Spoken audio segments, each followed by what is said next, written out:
Film diawali dengan memperlihatkan seorang pendeta bernama John Barrow, di mana ia tengah mempersiapkan perlengkapan sebuah ritual pengusiran setan. Tak lama seorang pendeta lain memanggilnya. Ia mengatakan ritual akan segera dimulai. Barrow kemudian diantarkan ke atas, di mana ternyata rekannya yang bernama James telah memulai proses ritual. Barrow pun cukup kaget mengetahui kalau ia akan melakukan pengusiran setan pada wanita yang sedang hamil tua.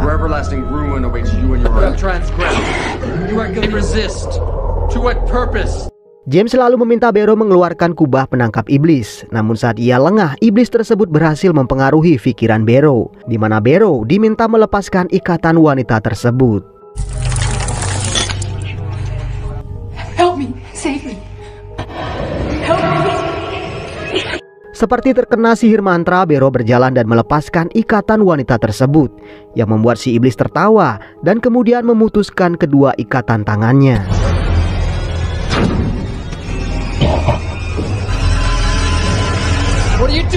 Si iblis mengatakan kalau Barrow memiliki hati yang lemah, dan saat ia ingin membunuh Barrow, James mendorong wanita tersebut ke jendela dan mereka pun jatuh bersama.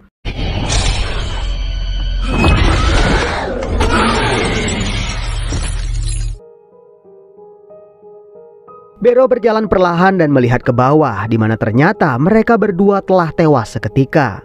Si suami yang kemudian datang pun nampak sangat terpukul atas kejadian tersebut.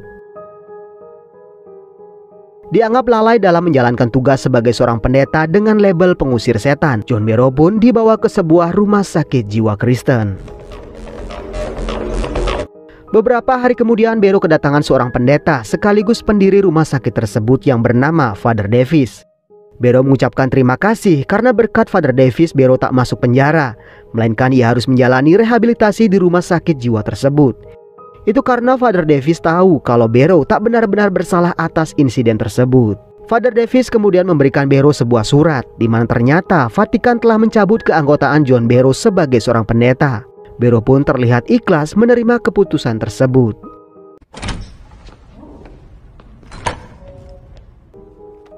Scene kemudian memperlihatkan suasana di klub malam, di mana kita akan melihat seorang wanita yang tak lain adalah Molly Hadley, yang baru saja merayakan ulang tahunnya yang ke-24.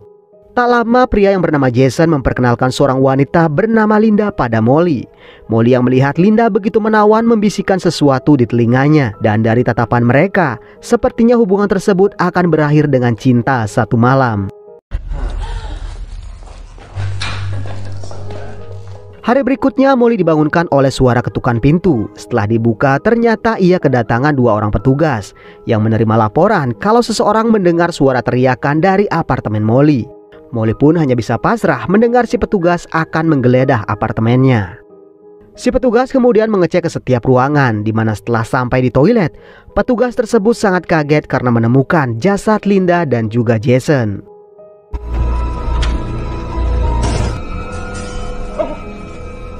Mereka kemudian menginterogasi Molly perihal dua jasad di kamar mandinya. Molly pun mengatakan kalau bukan dia yang melakukannya, tetapi kami berdua. I didn't kill them.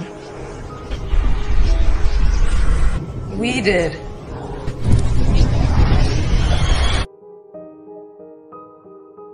Atas kejadian tersebut, Molly dibawa ke sebuah rumah sakit jiwa, di mana itu adalah rumah sakit jiwa di mana John Barrow ditempatkan. Baru saja tiba di sana, Molly sudah memperlihatkan kebenciannya pada seorang wanita yang memakai kalung salib. Ia bernama Janet.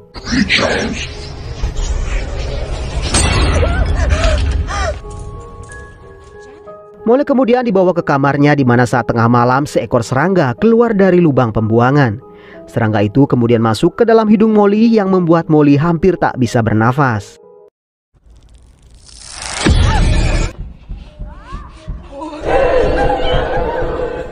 Keesokan harinya Molly kedatangan seorang psikiater bernama Dr. Lori. Ia mengatakan kalau Molly akan berada dalam pengawasannya. Ia akan memantau semua perkembangan Molly selama 30 hari agar ia dapat menentukan terapi yang cocok untuk Molly. Molly mengatakan kalau ia tidaklah gila seperti pasien di sana. Ia tak butuh seorang psikiater karena ia kerasukan iblis. I'm not insane, Dr. Hawthorne. I'm possessed. Molly meminta Lori berpikir 2 kali sebelum mengobatinya, karena itu tak akan banyak membantu dan malahan bisa mengancam jiwa Lori.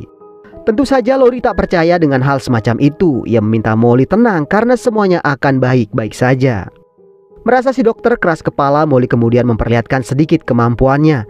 Ia menerbangkan semua berkas Lori dan hal itu membuat dokter Lori ketakutan dan meninggalkan kamar gadis tersebut.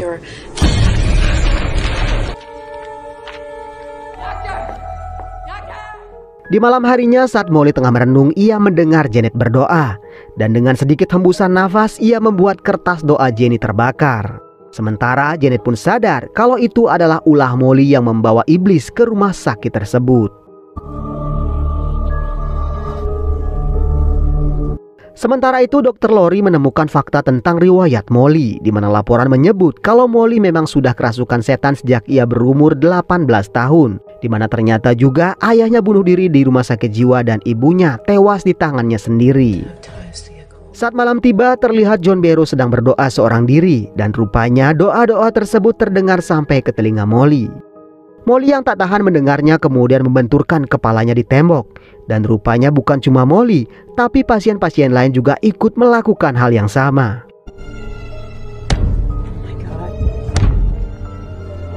Dr. Lori yang melihat kejadian aneh itu pun berinisiatif menempatkan Molly ke ruangan yang lebih aman. 2 petugas kemudian mengikat Molly dan membawanya ke ruangan isolasi. Tak jauh dari sana, kejadian itu pun sempat disaksikan oleh John Barrow dari kamarnya. Lori kemudian mendatangi Molly ke kamar barunya dan tentunya kedatangan Lori ingin meminta klarifikasi tentang informasi yang menyebut Molly sudah kerasukan setan sejak ia berumur 18 tahun. Molly membenarkan laporan tersebut. Ia bahkan mengatakan di mana 6 tahun, 6 bulan dan 6 hari setelah ia berusia 18 tahun akan menjadi hari paling kelam baginya. Can you tell me why, Molly? 6 years, 6 months, 6 days. Tak lama kemudian Molly menggeliat dan memelintir tubuhnya sendiri. Ia bahkan tak bisa menghentikan tubuhnya yang bergerak dengan sendirinya. Dan di saat yang sama tiba-tiba jam tangan Lori pecah dan membuat lengannya terluka. Dari situ Lori pun mulai percaya kalau Molly memang memelihara iblis dalam dirinya. Di kamarnya Lori melihat jam tangannya berhenti di jam 7 lebih 6 menit. Ia pun sadar kalau Molly ingin memberinya isyarat di mana 7 jam dan 6 menit dari sekarang adalah waktu yang dimaksudkan oleh Molly. Tiba-tiba seekor burung gagak menghantam jendela. Lori pun berpikir kalau sesuatu yang buruk akan segera terjadi. Keesokan harinya Lori kembali mendatangi Molly, di mana ia pun kaget melihat tubuh Molly yang tergantung seperti kelelawar. Lori pun masuk ke dalam dan berusaha menyadarkan Molly. Molly pun kemudian terbangun dan membuat tubuh Lori terpental. Molly. Lori yang ketakutan berusaha memanggil bantuan. Hingga tak lama 2 petugas datang dan kemudian mengikat Molly.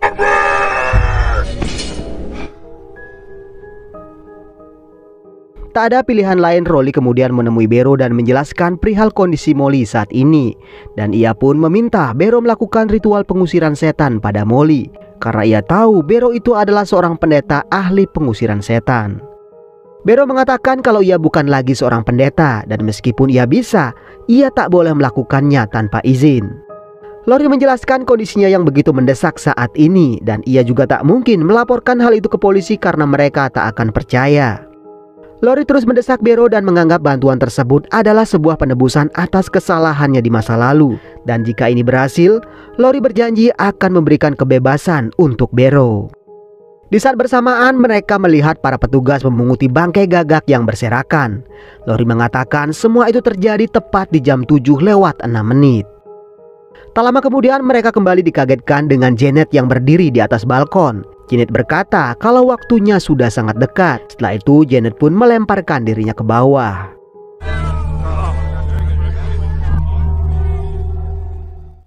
Merasa situasinya mulai tak terkendali, Barrow akhirnya setuju melakukan pengusiran setan pada Molly. Ia berjalan perlahan dan masuk ke kamar Molly tanpa perlengkapan apapun.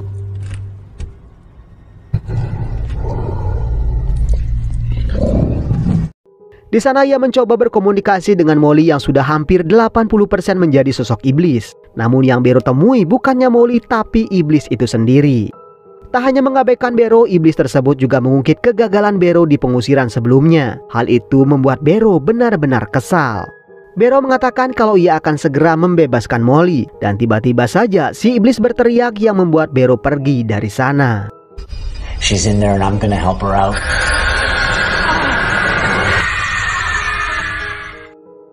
Di hari yang sama, Bero kemudian menemui Davis. Ia pun menceritakan rencana pengusiran setan yang akan ia lakukan pada Molly Haley. Awalnya Davis ragu mengingat Bero pernah melakukan kesalahan yang fatal di pengusiran sebelumnya. Akan tetapi melihat niat Bero yang begitu teguh, Davis pergi dan kembali dengan jubah dan segala perlengkapan yang Bero perlukan. I kept these for you. Taking away all place of refuge. Bero kembali ke tempat Molly di mana tentu yang ia temui bukannya Molly melainkan iblis yang sudah menguasai tubuh Molly. Tak membuang waktu, Bero segera memulai ritual dari pemercikan air suci sampai pembacaan ayat-ayat suci. Tapi si iblis masih tak mau membebaskan Molly. Amen. Bahkan iblis tersebut sempat menggigit tangan Bero. Disitulah Bero kemudian melihat dahi Molly memunculkan beberapa huruf aneh. Namun Bero sama sekali tak mengerti arti kata tersebut.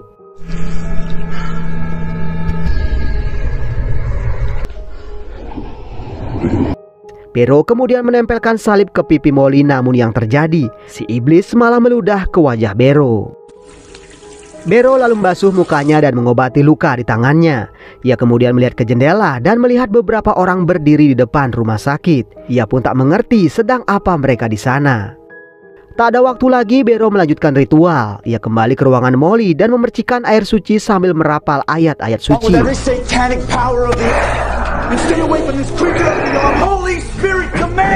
Namun si iblis tetap tak mau meninggalkan tubuh Molly. Semua yang Bero lakukan tak berpengaruh apapun padanya. Bero mengeluarkan semua doa pengusiran setan yang ia ketahui. Namun si iblis malah makin marah dan melemparkan salib dari tangan Bero. Tak hanya itu, sarana ritual yang lain pun ikut ia hempaskan. Setelah itu si iblis membuat Bero mencekik dirinya sendiri. Si iblis terlihat semakin marah dan berusaha melepaskan diri dari ranjang tersebut.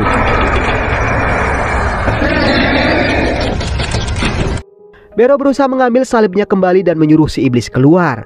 Dan beruntung kali ini berhasil membuat iblis tersebut tenang kembali. Bero kembali ke ruangan Molly dan kali ini si iblis mengatakan kalau waktunya sudah tiba, di mana tak lama lagi ia akan lahir ke dunia. Bero kemudian mengeluarkan kubah kecil yang mana akan ia gunakan untuk menangkap si iblis.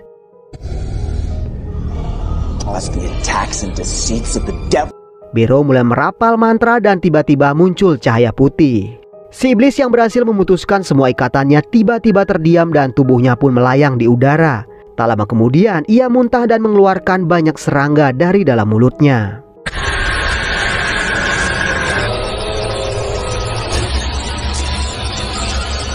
Ribuan serangga itu terbang dan masuk ke dalam perangkap. Setelah semua serangga masuk, Bero kemudian menguncinya di dalam sebuah wadah berisikan air suci. Bero kemudian memeriksa kondisi Molly yang ternyata masih hidup. Molly pun dikembalikan ke ruangan sebelumnya.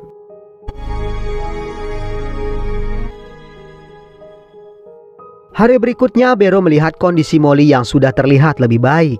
Molly pun menyampaikan rasa terima kasihnya atas apa yang telah Bero lakukan. Setelah keluar dari kamar Molly, Bero merasakan ada yang aneh karena semua pasien nampak menatap tajam ke arah dirinya. Sementara ia sama sekali tak mengerti kesalahan apa yang telah ia lakukan. Bero kemudian membawa wadah tersebut kepada Davis. Saat Davis menyimpan wadah tersebut, Bero melihat gambar kepala kambing di sebuah kitab. Thanks for all your help. Ia pun merasa Davis menyembunyikan sesuatu. Bero kemudian memberanikan diri menanyakan perihal kitab tersebut. Dan dengan tenang Davis mengatakan kalau itu adalah simbol Sigil of Baphomet yang berasal dari gereja setan. Tentu saja Bero kaget mendengarnya karena ia tak pernah mempelajari hal semacam itu. Davis menjelaskan kalau simbol tersebut bernama Leviathan yang disingkat LVTYN. Buku tersebut menjelaskan tentang akhir zaman di mana makhluk buas akan bangkit dari lautan api. LVTYN, the Book of Leviathan, rises from a lake of fire. Pembangkitan tersebut dikatakan dapat terjadi dengan ritual yang menggabungkan roh iblis dengan orang yang terpilih. Dari situ Barrow pun sadar kalau simbol tersebut pernah ia lihat di dahi Molly, dan ia yakin orang yang dimaksud Davis adalah Molly Hartley. Merasa curiga dengan Davis, Barrow meminta wadah itu kembali. Akan tetapi ternyata Barrow telah tertipu.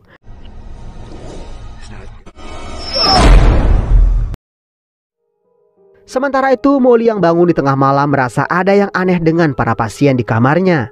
Saat ia melihat salah satu pasien, seorang petugas datang dan membekap Molly. Petugas itu kemudian membawa Molly ke basement rumah sakit.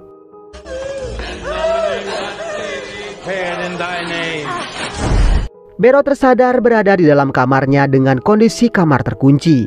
Saat ia mencoba meminta bantuan, ia melihat pasien tersebut meminum racun sianida, yang ternyata beberapa pasien juga telah tewas meminum racun tersebut. Di malam yang sama, Dr. Rowley kembali ke rumah sakit untuk mengambil ponselnya yang ketinggalan. Namun tiba-tiba teleponnya berdering dan ternyata ia mendengar suara setengah berbisik. Tak lama kemudian seorang petugas bernama Elliot muncul dan meminta Rowley ikut dengannya. Sementara itu di kamarnya, Barrow juga kedatangan seorang petugas lain. Ia menodongkan pistol dan meminta Barrow ikut dengannya. Sementara itu Rowley yang sampai di sebuah kamar mendapati semua pasiennya telah tewas. Saat itulah Elliot membekap Rowley, namun Rowley berhasil membunuh petugas tersebut dengan gunting yang ia bawa.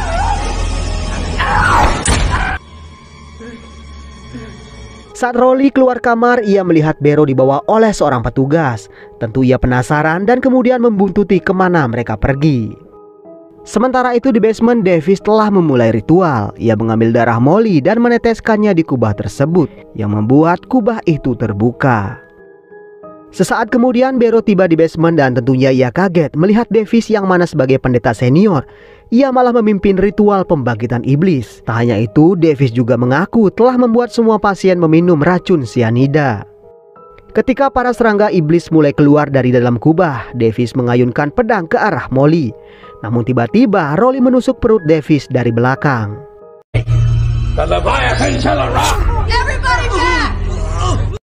Barrow lalu melepaskan ikatan Molly dan setelah terlepas, Molly juga ikut menusuk Davis dengan pedang ritual. Hal itu membuat para serangga yang keluar dari kubah masuk ke dalam mulut Davis.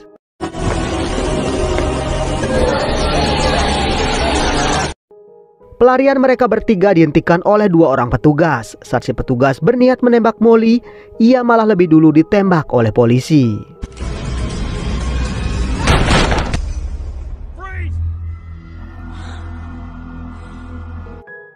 Seorang detektif kemudian masuk ke dalam basement di mana di sana ia melihat anggota sekte telah dibunuh oleh para serangga.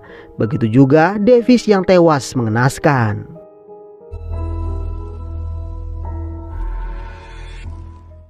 Keesokan harinya setelah menyampaikan rasa terima kasih dan mengucapkan selamat tinggal, Molly dibawa ambulan ke rumah sakit, di mana di sana ia akan menjalani perawatan yang sebenarnya.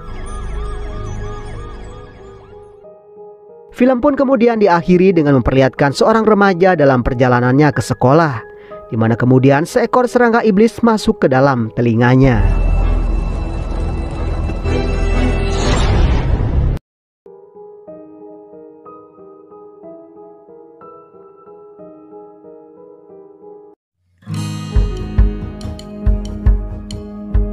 Oke teman-teman, jadi seperti itu akhir kisah Molly Hartley, di mana ia akhirnya mampu terbebas dari iblis yang selama 24 tahun bersemayam di dalam dirinya. Oke teman-teman, demikian alur cerita film kali ini. Mohon maaf jika masih banyak kesalahan dalam penyampaian alur ceritanya. Akhir kata, semoga teman-teman sehat selalu. Jangan lupa subscribe. Sampai ketemu di video berikutnya.